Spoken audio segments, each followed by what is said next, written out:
Gracias por estar con nosotros nuevamente en América Despierta con Rafael Pagán. Agradecemos su suscripción, sus likes y sobre todo tocar el botón de la campanita para que le lleguen automáticamente nuestras notificaciones.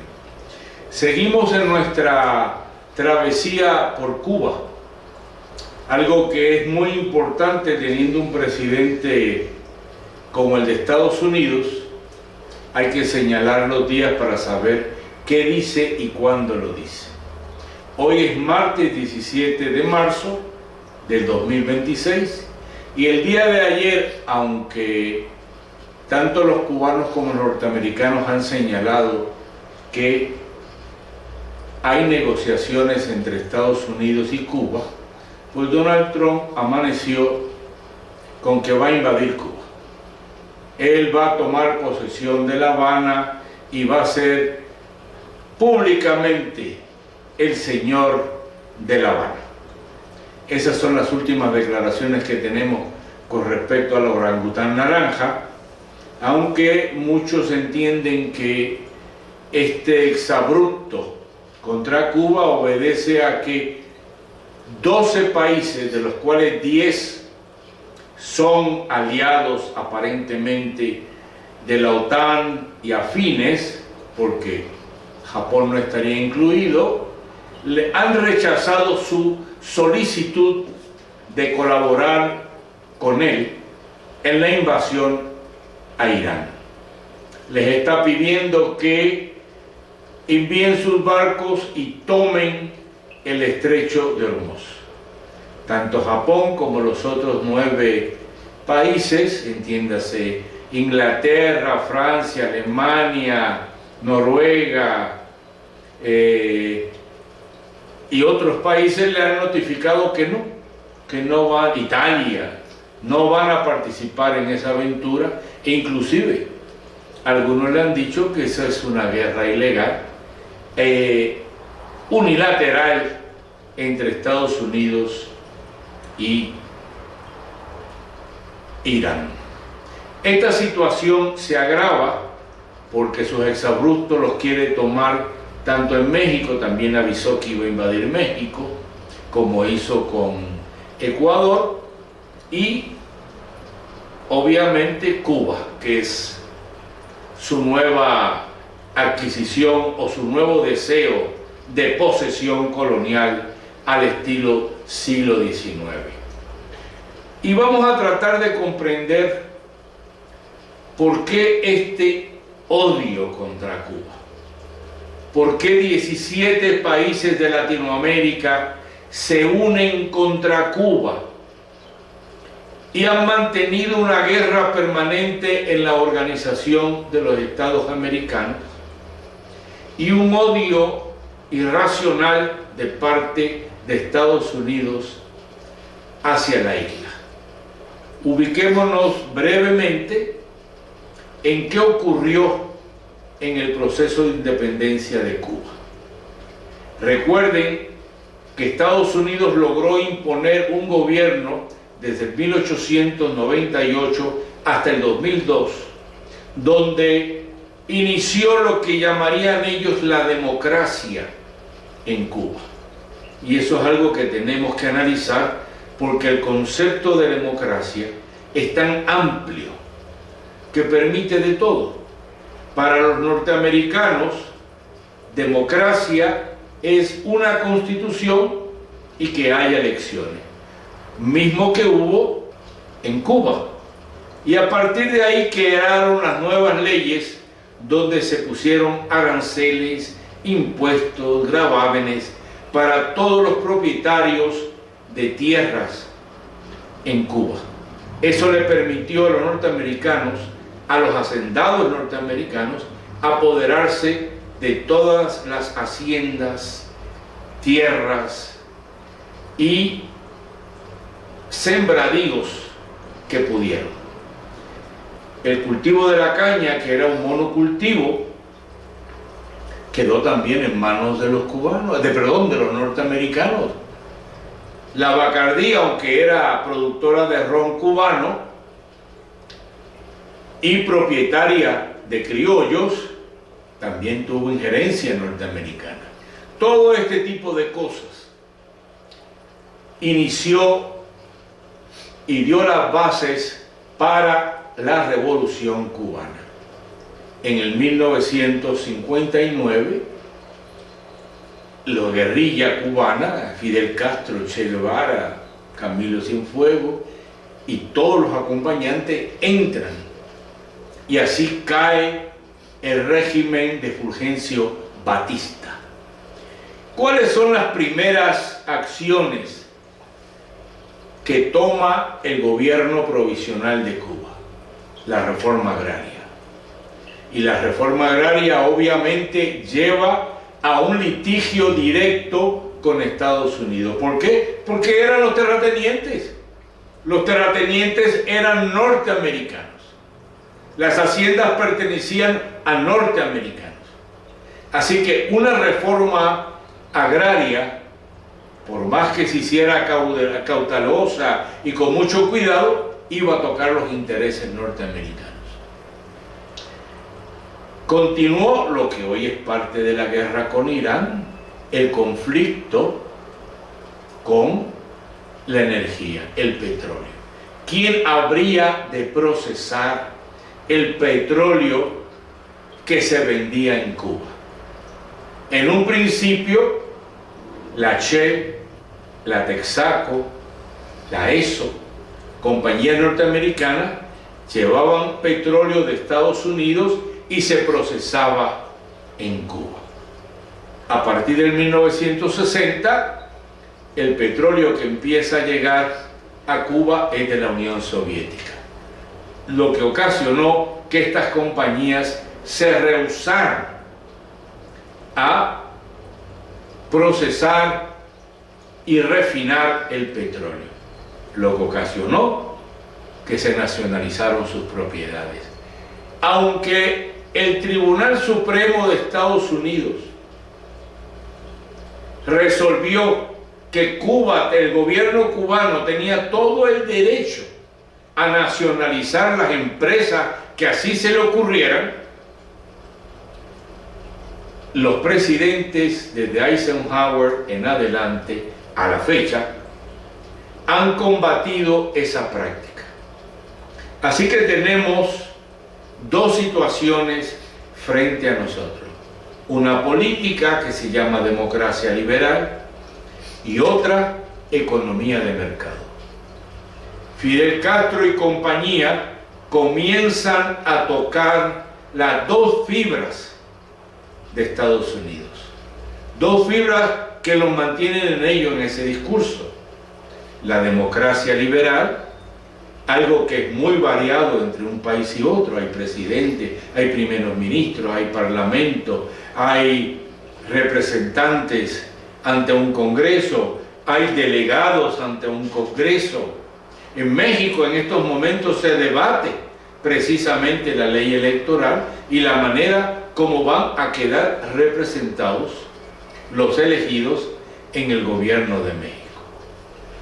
Eso es algo fundamental, porque a la hora de tomar decisiones, los norteamericanos posponen el concepto de democracia, aunque ese ha sido su caballito de batalla, que Cuba es una dictadura, y usted habla con usted escucha cualquier radiodifusora mexicana de estos parlanchines y van a decir: es que la dictadura de Cuba, ¿cómo vamos a ayudar a Cuba si viven en una dictadura?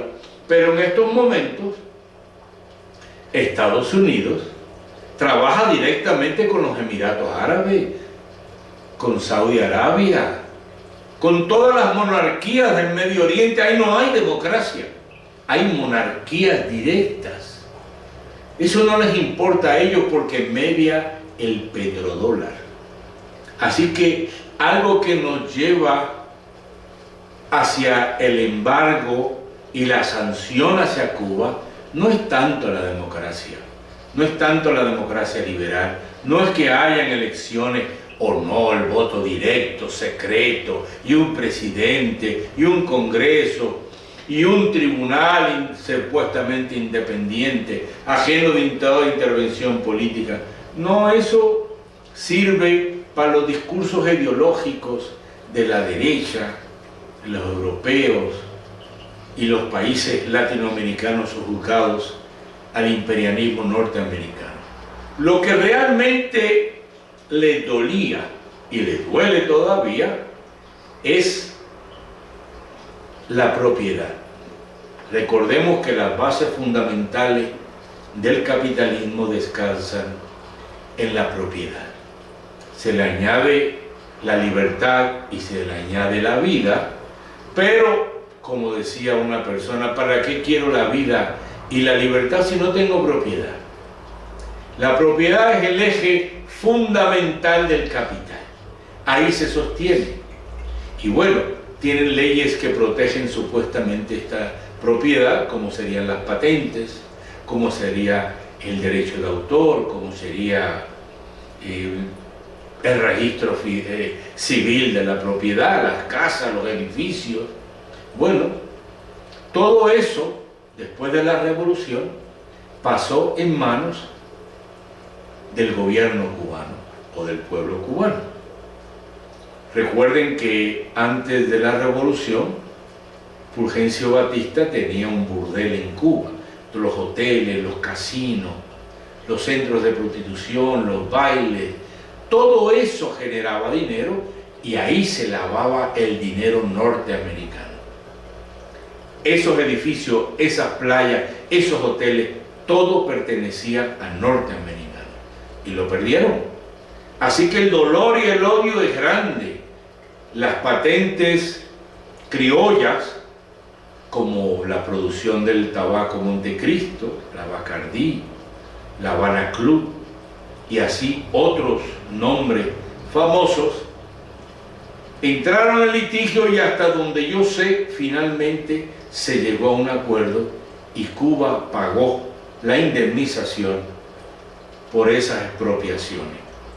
Así que es raro este odio que emana Trump en este momento.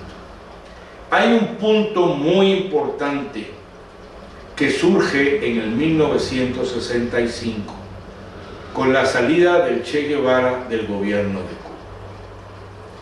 El Che Guevara, como buen apóstol, promueve la transformación de la sociedad a partir del hombre nuevo.